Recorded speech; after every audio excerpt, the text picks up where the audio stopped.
नमस्कार, आप सभी का स्वागत है एक न्यू अपडेट में। जितने भी स्टूडेंट 70 बीपीएससी के हैं वो मेरे पास सुबह से कॉल और मैसेज करके पूछ रहे हैं कि जो हम लोग धरना आयोजन किए थे क्या वो धरना होगा कि नहीं होगा।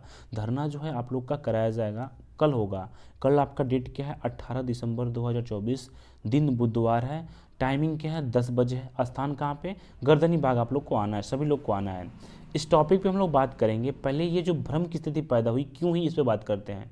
कल बीपीएससी की तरफ से एक मीटिंग बुलाया गया था और उस मीटिंग के बाद से क्या है, एक डिसीजन लिया गया था फ्रेश कॉन्फ्रेंस के थ्रू कि जो आपका बापू परीक्षा परिसर का जो एग्ज़ाम है एक सेंटर का, उसको कैंसिल किया जाता है।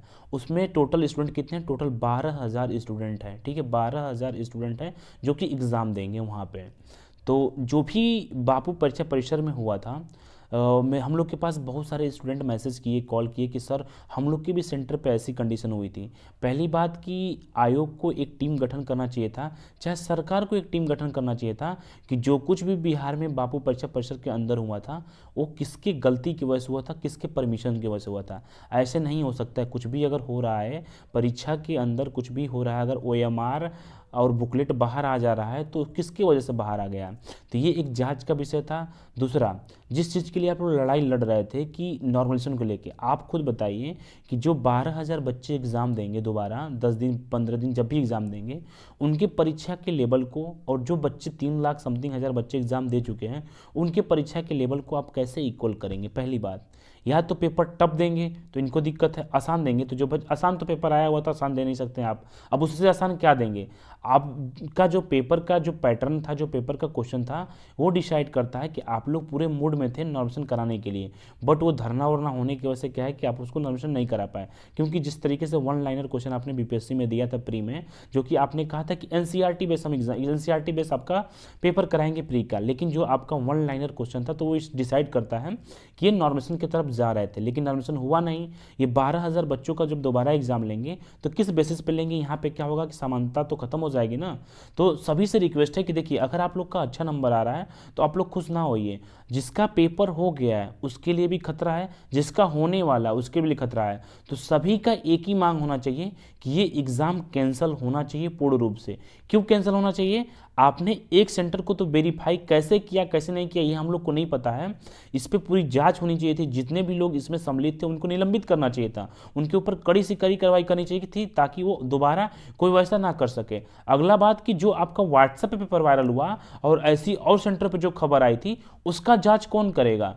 तो इसलिए कहा जा रहा है कि ये एग्जाम कैंसिल पूर्ण रूप से होना चाहिए था। अगर आप खुद बताइए कि जब बापू परीक्षा परिसर में यहाँ पे हो सकता है, बापू परीक्षा परिसर में जब ये दिक्कत हो सकती है, जो कि पटना का सबसे हाईटेक सेंटर है, जब वहाँ पे ये दिक्कत हो सकता है, जब वहाँ पे इस तरीके का वीडियो आ सकता है, तो बाकी तो छोटे छोटे जगह में तो सेंटर जो बनाया गया था जहाँ पे 200-300 बच्चे एग्जाम दिए हैं, वहाँ पे तो कुछ भी हो सकता है भैया। जब आप यहाँ पे ये कंडीशन थी तो वहाँ पे क्या कंडीशन होगा ये किसी को नहीं पता है। तो इसीलिए पूरा पूर्ण रूप से जांच का विषय है, पहले इस पर जांच होनी चाहिए।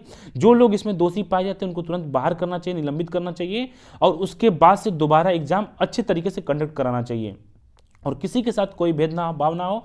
सभी स्टूडेंट से रिक्वेस्ट है कि प्लीज़, आप लोग से रिक्वेस्ट है कि ये आपके हक की लड़ाई है। अगर आप नहीं आएंगे तो आपका हक कोई और लेके चला जाएगा जो उसको डिजर्व नहीं करता है। तो सभी से रिक्वेस्ट है कि प्लीज़ जितने लोग भी आ सकते हैं वो इस धरने में आए, क्योंकि ज़्यादा से ज़्यादा लोग आएंगे तो हम लोग का भी जो कोर्ट का प्रोसेस है वो अच्छे से जेन्युइन से रखा जाएगा। तो सभी से रिक्वेस्ट है, आप सभी लोग को आना है। कहाँ पे? पटना में आना है। स्थान कहाँ पे? गर्दनी बाग है, और सुबह 10 बजे आना है। ठीक ना, सुबह 10 बजे आना है। कल दिन बुधवार है, 18 दिसंबर 2024 आपका डेट है।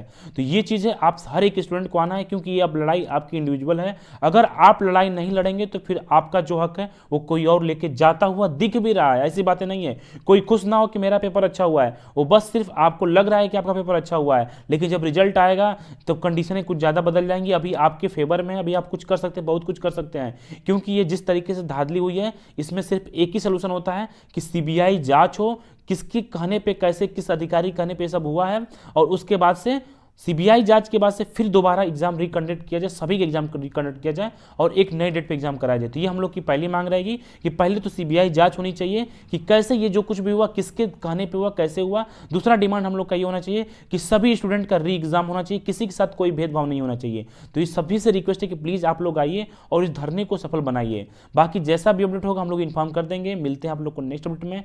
धन्यवाद। जय हिंद।